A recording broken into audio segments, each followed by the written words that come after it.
ദേവി, നമ്മൾ പ്രതീക്ഷിക്കുന്നത് പോലെ നവീന് കോടതിയിൽ നാവ് പിഴയ്ക്കണേ.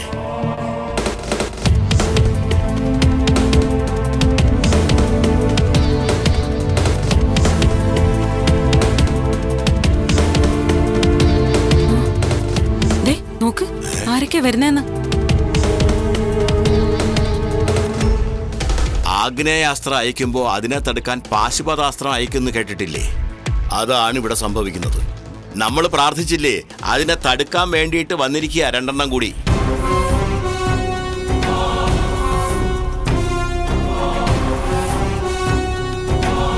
അവര് നമ്മളെ കണ്ടല്ലോടാ.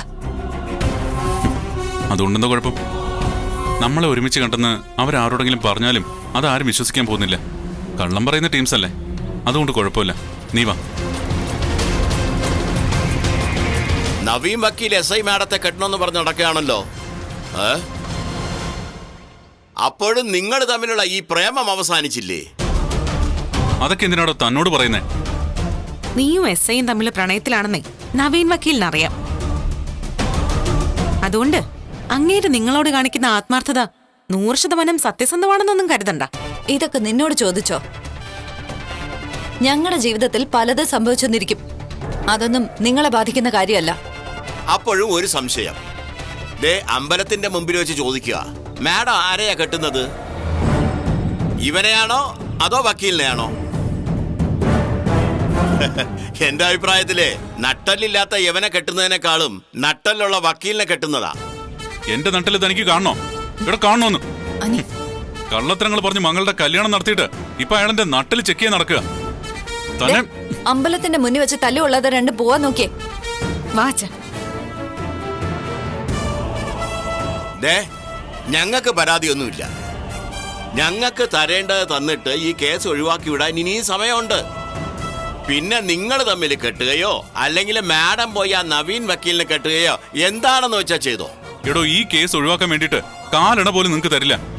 അത് എന്റെ മുത്തശ്ശന്റെ തീരുമാനം. തന്നെ പോലെ മിനിറ്റുകൾക്കകം വാക്കുമാറുന്ന ആളല്ല എന്റെ മുത്തശ്ശൻ. അച്ഛനോട് ഇങ്ങോട്ട് വരാനല്ലേ പറഞ്ഞു? വാ, വന്നേ. മോളെ, അപ്പൊ അവന് നമ്മൾ പറഞ്ഞ തുക തരാനൊന്നും ഉദ്ദേശമില്ല കേട്ടോ. അതിനുവേണ്ടിയല്ലേ നമ്മൾ കോടതി പോകുന്നേ. പറഞ്ഞത് അവരാണെങ്കിലും ആ പറഞ്ഞതില് ഒരു സത്യം ഉണ്ടല്ലോ നന്ദു. എന്ത് സത്യം? അല്ല, നവീൻ നിന്നെ സ്നേഹിക്കുന്നുണ്ട്. കോടതിയിൽ അവൻ മനഃപൂർവ്വം ഉഴപ്പോന്ന് ഞാൻ എല്ലാവരോടും പറഞ്ഞോണ്ടിരിക്കുക. അത് തന്നെയാ ഇപ്പൊ അവരും പറഞ്ഞത്. ഇനിയിപ്പൊ അതിനെ പറ്റിയൊന്നും നീ ആലോചിക്കണ്ട. നമ്മൾ അമ്പലത്തിലേക്ക് വന്നത് എന്തിനാ? ഈ കേസ് ജയിക്കണമെന്ന് ഭഗവാനോട് പറയാനല്ലേ. അത് ആത്മാർത്ഥമായിട്ട് തന്നെ പറയാം. ഭഗവാൻ അറിയാലോ കാര്യങ്ങള്. നിന്റെ ഭാഗത്ത് ഒരു തെറ്റുമില്ലെന്നും അറിയാം. അപ്പൊ പിന്നെ ആ കോടതിയില് നിന്റെ സങ്കടങ്ങളെ സമർപ്പിക്കാം. പിന്നെ എന്താന്ന് വെച്ചാ ദൈവം തന്നെ ഇതിനകത്തൊരു തീർപ്പുണ്ടാക്കട്ടെ.